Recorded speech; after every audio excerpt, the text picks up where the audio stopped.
कोई बड़ी बात नहीं तन मन प्राण न्यौछावर। तन मन प्राण तो आप सांसारिक रूप में दे दिए, पूरा जीवन बर्बाद कर दिया इसी रूप में, पुरुष रूप में, स्त्री रूप में, अन्य रूपों में। कोई खास बात नहीं तुम्हारे तन मन प्राण न्यौछावर की, वो तो संसार में दे दिए तुमने।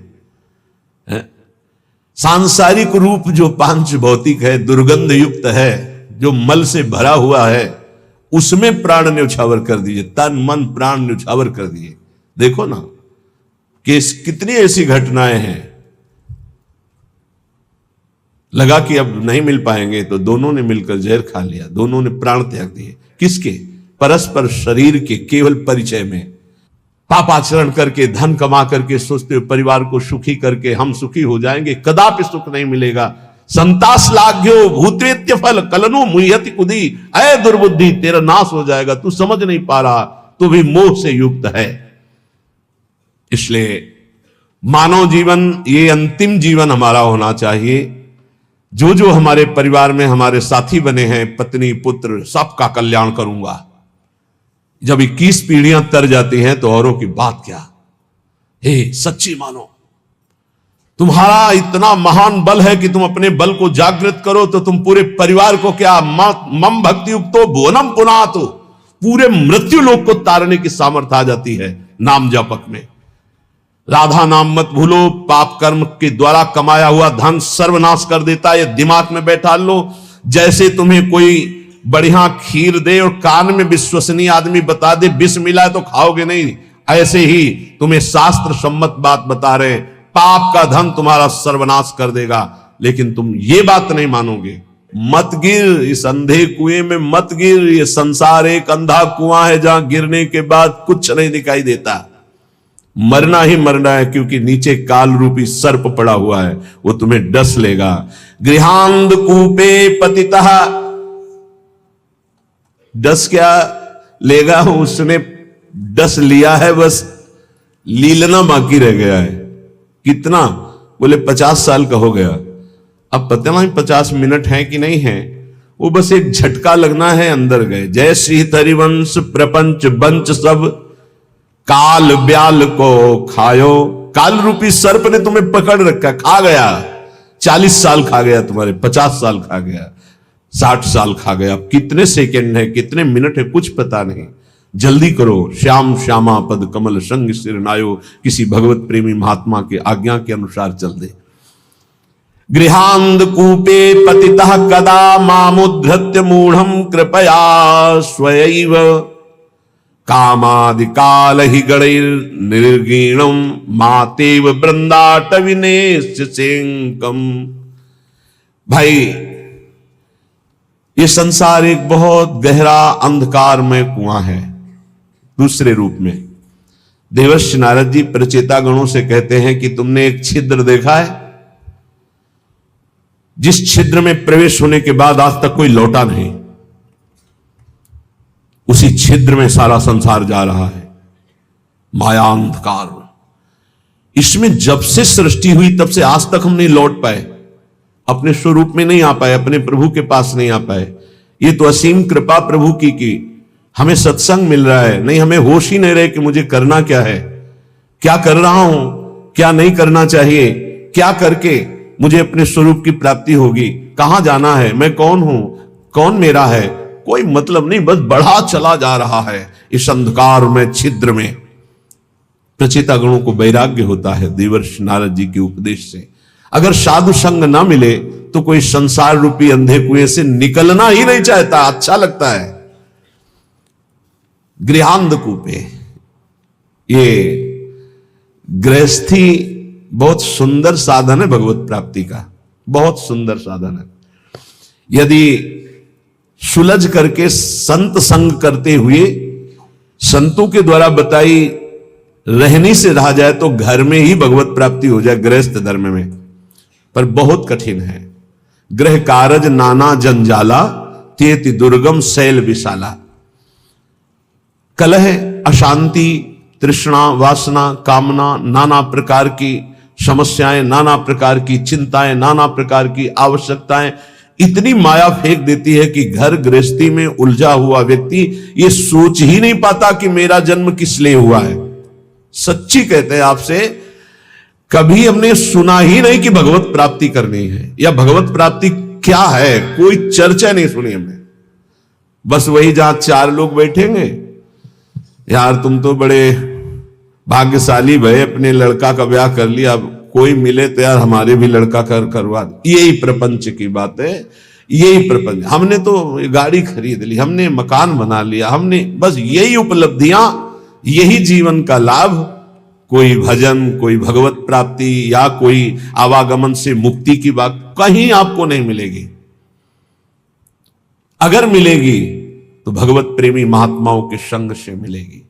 ये हमने देखा है, खूब अच्छे से देखा है। सर्दी का समय है, आग जला ली, 10 लोग बैठ गए, 4 घंटे वही प्रपंच, एक बार राम कृष्ण हरि, एक बार भी नहीं। किसी के हृदय में भजन की कोई वृत्ति ही नहीं।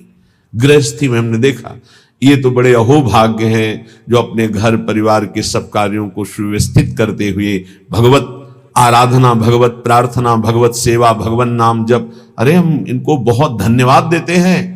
दिन भर रिक्शा चलाते हैं, वृंदावन वास करते हैं, श्री जी की सेवा पधराए हुए हैं। कैसे बताएं कितने सौभाग्य इनके हैं। मरा जा रहा है प्राणी, केवल रुपया पैसा भोग सामग्रियों, मर गया, फिर न जाने कितनी नीच योनियों में जन्म होता है। ये गृह कारज नाना जंजाला, तेति दुर्गम शैल विशाला। बहुत बड़ा पहाड़ है गृहस्थी का, जिसको पार करके भजन करना। गृहस्थी अगर थोड़ा भजन करके धर्म से चले तो उतने से ही भगवान प्रसन्न हो जाएंगे, क्योंकि बहुत कार्य उसके पास है। आप उन समस्याओं को नहीं समझ सकते हैं जो विरक्त भाव में है, क्योंकि अपने लोगों ने देखा ही नहीं उस विषय को, बचपन से निकल पड़े। लेकिन थोड़ा अनुमान लगा सकते हैं।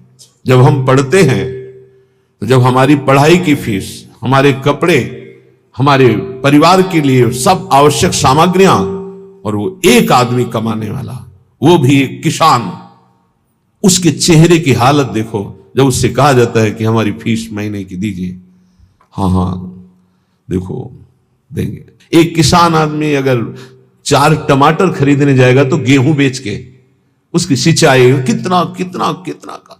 एक आदमी नौकरी करता है, उसको एक सीमित अर्थ मिलता है, उससे पूरे परिवार का।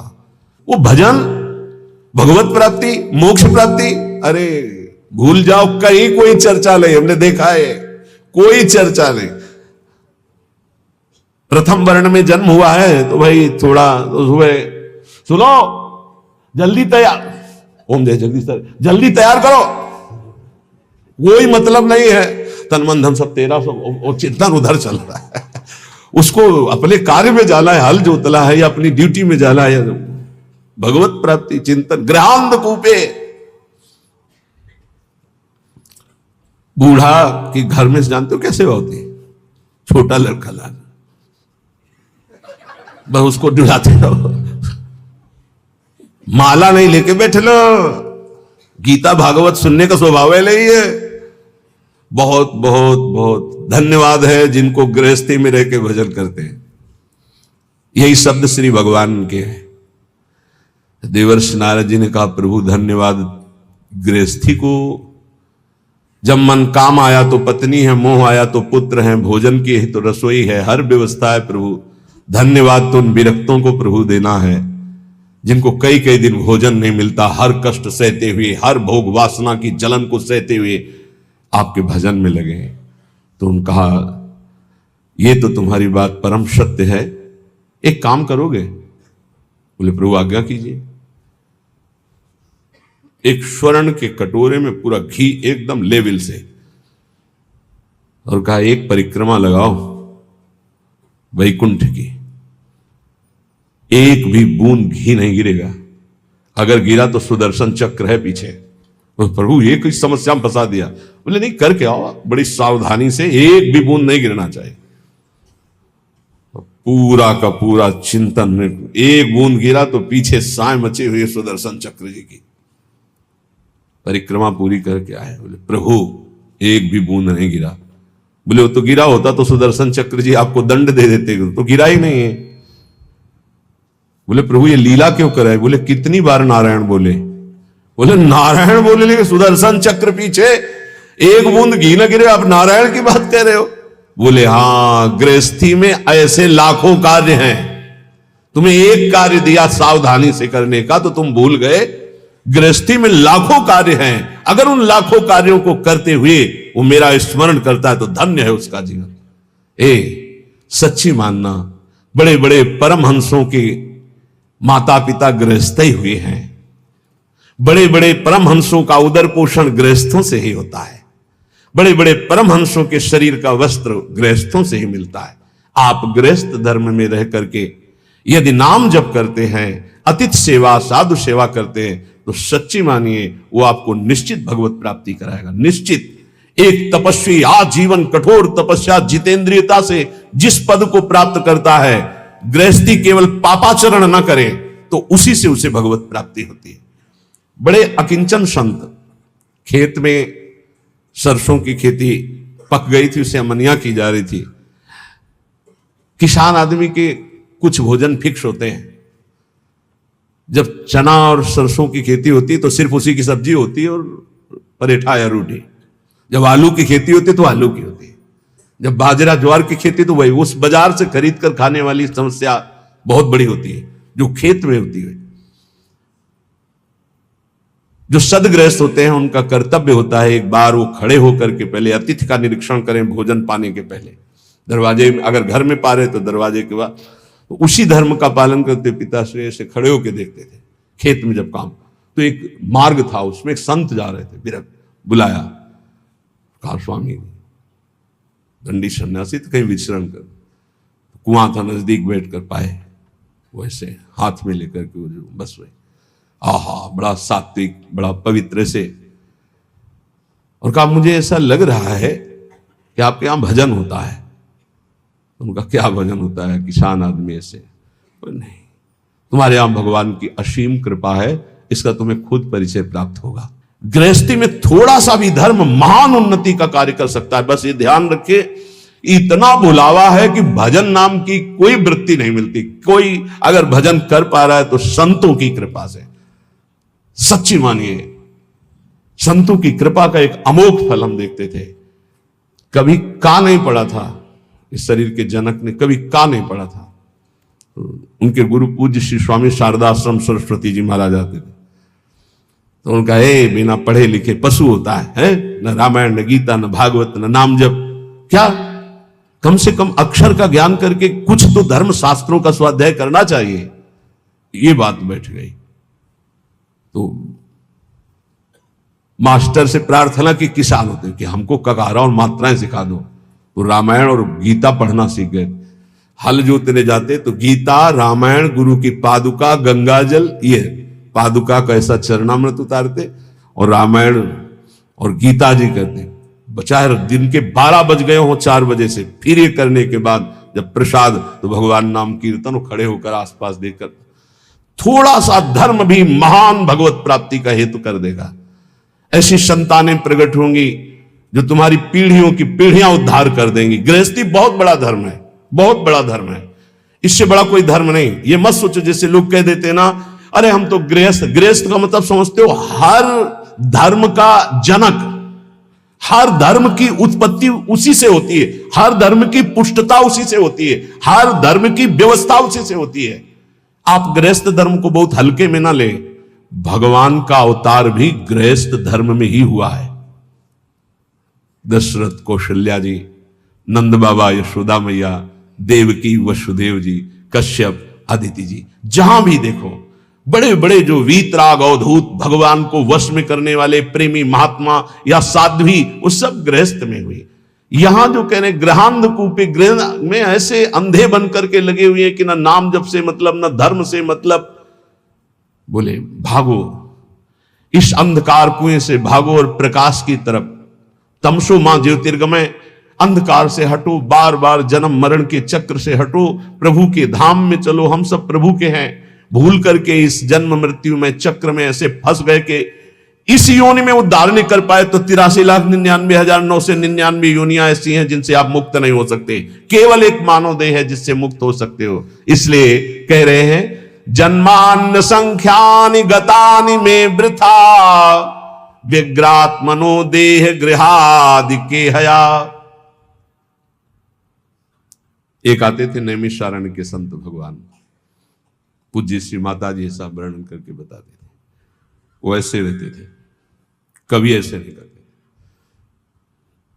उनको इतना अनुभव था कि पास कोई आए तो तत्काल नाम लेके बुलाते थे, कभी सुना हो या ना सुना हो, देखा हो या ना देखा हो, कोई भी हो, ऐसे आ गए शंभू, हाँ स्वामी जी, नाम लेके पुकारना, देखना नहीं कि यही वृत्ति श्री पूज्य हरि बाबा की थी। वो सदैव ऐसे ऐसे नहीं देखते थे, संतों का एक अपना नहीं। एक दिन वो आए और उनका चिलवा आ गया, उनको स्वामी जी अभी तो आप ही आए हो, कोई नहीं, हमें पूछ रहे हमारा चिलवा आया कि नहीं आया? स्वामी जी आप ही पहले आए हो, अभी तो घर में कोई आया है? बोले हाँ स्वामी जी संतान हुई है। बोले हाँ चलो आया, ठीक जा रहे हैं हम, कुछ दिन में ले जाएंगे। कोई उनके रहस्य को संतों को नहीं समझता, वो कभी किसी की तरफ नहीं देखते थे। अगर गृहांधकूप से कोई मुक्त करने के लिए है तो संत जन। आज हमारा ये दुर्भाग्य हो रहा है, पहले सौभाग्य था कि संत जन विचरण करते हुए गांव गांव घर घर को पावन करते थे। अब कलयुग का ऐसा प्रताप है कि गांव गांव में घेर कर मार डाले जाएंगे, जैसे जंगली पशु को मार डालते हैं ना, ऐसे संतों को मार डालेंगे। ये बच्चा चोर हैं, ये अमुक चोर हैं, ये अमुक चोर। ऐसा मलिनता बढ़ती जा रही, तो इसीलिए बड़े बड़े महात्मा सब तीर्थों में वास करते हैं, भगवत धामों में वास करते हैं। सही बात पूछो, संसार से मुक्त करने के लिए भगवत पार्षद संत जन ही हैं। जन्मान्य कितने जन्म व्यतीत, असंख्यान गिनती नहीं है, गतान में वृथा व्यर्थ चले गए। बहुत बार जन्मे बहुत बार मरे, विग्रात्मनो देह गृहादि के हया। ऐसे ही मानता रहा हूं कि मेरी पत्नी, मेरे पुत्र, मेरा घर, मेरा मकान, फिर मरे, फिर वही, फिर वही। अद्यापि मुह्याम्यपि बुद्धिमान हम तवैव वृंदाटवी नाम में गति। आज थोड़ी बुद्धि जागृत है तो मेरी बात मान जाओ, भाग के आ जाओ वृंदावन। एक बार सत्संग सुन जाओ, एक बार बिहारी जी के दर्शन कर लो, एक बार यमुना रस रानी के समीप बैठकर नाम कीर्तन कर लो। ये किनके लिए कह रहे हैं? घर गृहस्थी में हो तो पैसा बढ़े, समय निकले तो विदेश घूमने की बात मन में मत लाओ। धर्म क्षेत्रों की यात्रा करो, भगवत क्षेत्रों की यात्रा करो, वहां संयम पूर्वक पुण्य अर्जन करो, नाम जप करो, तो तुम्हारा परम मंगल हो जाएगा। आज ऐसी बुद्धि खराब हो गई कि लाखों रुपया खर्चा करेंगे लेकिन ऐसी जगह देखेंगे जाके जहां बुद्धि और मलिन हो जाए। कहां जा रहे हैं? अमुक देश में जा रहे हैं। काहे के लिए? बोले नेत्र चराने के लिए जा रहे हैं। जैसे लोग बकरी चराने जाते थे, हम नेत्र चराने जाते हैं। हमें बताया गया कि बताया कि लाखों रुपए की टिकट लगाएंगे, लेकिन धाम में आकर के, तीर्थ में जाकर, संगम काशी, कितने पावन पावन पुरिया हैं, 4 दिन का नाम कीर्तन बैठल आओ अखंड। 1000, 2000, 4000 संतों को बैठ के पवाओ, उनकी जूठन पाओ, देखो निहाल हो जाओगे। अर्थ का प्रयोग करना भगवान के कृपा पात्रों को आता है। अर्थ का प्रयोग करना भगवान की कृपा पात्रों, शोधन धन्य प्रथम गति जाकी। भगवान के धामों में आकर नाम कीर्तन करो। हमारी बात मान लो, अगर कुछ भी अर्थ तुम्हारे पास ज्यादा है, 4 घंटे नाम कीर्तन बैठलवा दो। तुम नहीं कर सकते हो निरंतर नाम जप, तो ऐसे संयोग बैठा लो, भजन करने वालों को सुविधा दे दो। श्रीमद् भागवत समर्थ है परम पद प्रदान करने के लिए। 7 दिन संस्कृत से पाठ करवा लो बैठाल के। भगवान की महामहिम वांग्मय मूर्ति श्रीमद् भागवत है, सारे पाप भस्म करके श्री कृष्ण की प्राप्ति कराने में समर्थ है, कोई संशय नहीं। ये लाभ लो। धाम आ गए, यहां के पशु पक्षियों को, मान लो ज्यादा पैसा नहीं, 2-4 किलो चना लिए फुला दिए, पशु पक्षियों को पवार है, गाय को एक दिन चारा पवा। ये धर्म कार्य करो। लाखों रुपया खर्च करके कहां जा रहे हो संसार को देखने के लिए? भारत जैसी पावन भूमि कहां है? यहां एक से एक ऐसे भजन की वृत्तियां प्रकट हो जाएं, ऐसे धर्म क्षेत्र, तीर्थ क्षेत्र, ऐसे भगवत धाम है। श्रीपाद कह रहे असंख्य जन्म बर्बाद कर दिए, लौटो, एक बार श्री धाम वृंदावन में आ जाओ। तुम्हारे मोह पास को काटने के लिए समर्थ श्रीधाम वृंदावन सत्संग करा देगा। सत्संग ऐसी कैंची है जो मोह पास का नाश करती है।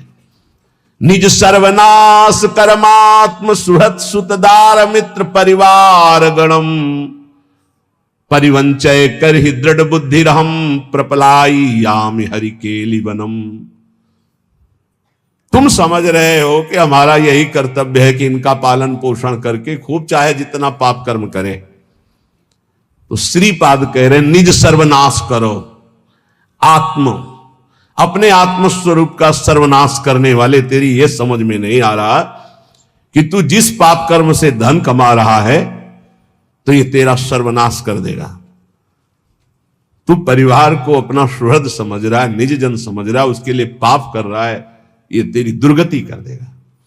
मरने वाले की अंतिम इच्छा पूछी जाती है ना, क्या अंतिम इच्छा है? ये जो पुण्य का त्याग करके पाप कर्म करते हुए उन्नति को प्राप्त हो रहे हैं, इनकी अंतिम इच्छा पूरी की जा रही है। बहुत बुरी तरह नष्ट होंगे। ये वृंदावन में आप सत्संग में सुन रहे हैं, इसे दिमाग में बैठा लीजिए। पाप कर्म करने पर जो उन्नति प्राप्त होती है, तो जैसे फांसी देने वाले की अंतिम इच्छा पूरी की जाती है, ऐसे तुम्हारी अंतिम इच्छा है ये, भोग लो इसे। क्यों? तुम्हारे सुकृत अब सब नष्ट हो गए हैं। अब जो तुम्हारे पाप कर्म का फल आने वाला है, सर्वनाश का तांडव होगा। आंख खोल करके समाचारों में और संसार में देख लीजिए, कोई भी रहा न कोकुल रोवन हारा। इतिहास साक्षी, पढ़ के देख लीजिए। प्रगट में वर्तमान समय में, भूतकाल में, तो भविष्य में भी ऐसा ही होगा। ये खूब देखी हुई बात, सुनी हुई बात, पढ़ी हुई बात, समझी हुई बात कह रहा है। पाप कर्म करने वाले की उन्नति का मतलब है अंतिम इच्छा।